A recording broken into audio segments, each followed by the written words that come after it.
सोचो, आधी रात को कानों में फुसफुसाहट की आवाज से नींद खुलती है।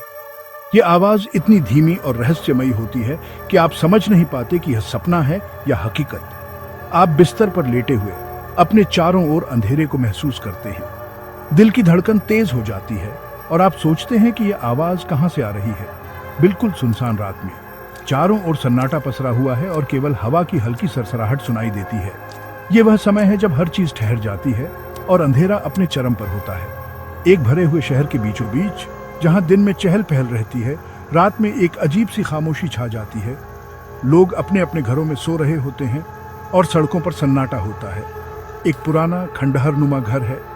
यह घर अब वीरान हो चुका है और इसके टूटे फूटे दरवाजे और खिड़कियां इसकी पुरानी कहानियों को बयां करते हैं।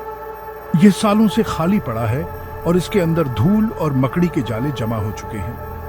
कोई भी इस घर के पास जाने की हिम्मत नहीं करता, क्योंकि इसके बारे में कई डरावनी कहानियां प्रचलित हैं। लेकिन हर रात जैसे कोई घड़ी की सुई हो, परछाइयां अंदर घूमती हैं। ये परछाइयां इतनी रहस्यमयी होती हैं कि कोई भी इन्हें देखकर डर जाता है। लोग कहते हैं कि वे दीवारों से फुसफुसाहट गूंजते सुनते हैं, मानो घर में जान हो। यह फुसफुसाहट इतनी डरावनी होती है कि सुनने वाले के रोंगटे खड़े हो जाते हैं, मानो घर में जान हो। यह घर अपने आप में एक रहस्य है और इसके अंदर क्या छुपा है, ये कोई नहीं जानता। एक रात उत्सुकतावश रोहन नाम का एक छोटा लड़का अंदर घुसने का फैसला करता है। वह इस घर के रहस्यों को जानने के लिए बेताब है। रोहन नाम का एक छोटा लड़का अंदर घुसने का फैसला करता है। बस एक टॉर्च लेकर वह इस घर के अंदर जाने की हिम्मत करता है। बस एक टॉर्च लेकर वह किरकिराते दरवाजे से पैर की उंगलियों पर चलता हुआ अंदर गया। हवा घनी थी, जैसे सांस लेना मुश्किल हो। वह किरकिराते दरवाजे से पैर की उंगलियों पर चलता हुआ अंदर गया। हवा घनी थी, जैसे सांस लेना मुश्किल हो। हर कदम के साथ उसकी दिल की धड़कन तेज होती जाती है। जैसे ही वह बैठक में पहुंचा, उसकी टॉर्च टिमटिमाने लगी। यह टिमटिमाहट और भी डरावनी हो जाती है जब वह देखता है कि चारों ओर अंधेरा और गहरा हो रहा है। धुंधली रोशनी में उसने उन्हें देखा। ये परछाइयां इतनी अजीब थीं कि वह समझ नहीं पाया कि ये असली है या उसकी कल्पना।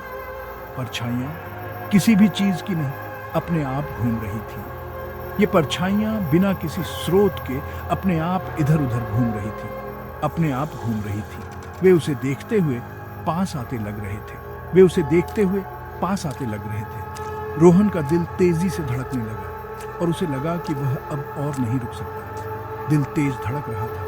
रोहन बाहर भागा, कसम खाकर कह रहा था कि उसने एक फुसफुसाहट सुनी, हमारे साथ रहो। ये फुसफुसाहट इतनी डरावनी थी कि उसने बिना पीछे देखे भागने का फैसला किया। कसम खाकर कह रहा था कि उसने एक फुसफुसाहट सुनी, हमारे साथ रहो। ये आवाज उसके कानों में गूंजती रही और उसने कभी भी उस घर के पास जाने की हिम्मत नहीं की। उस रात के बाद वह फिर कभी घर के पास नहीं गया। वह जानता था कि उस घर में कुछ ऐसा है जो उसे हमेशा के लिए बदल सकता है।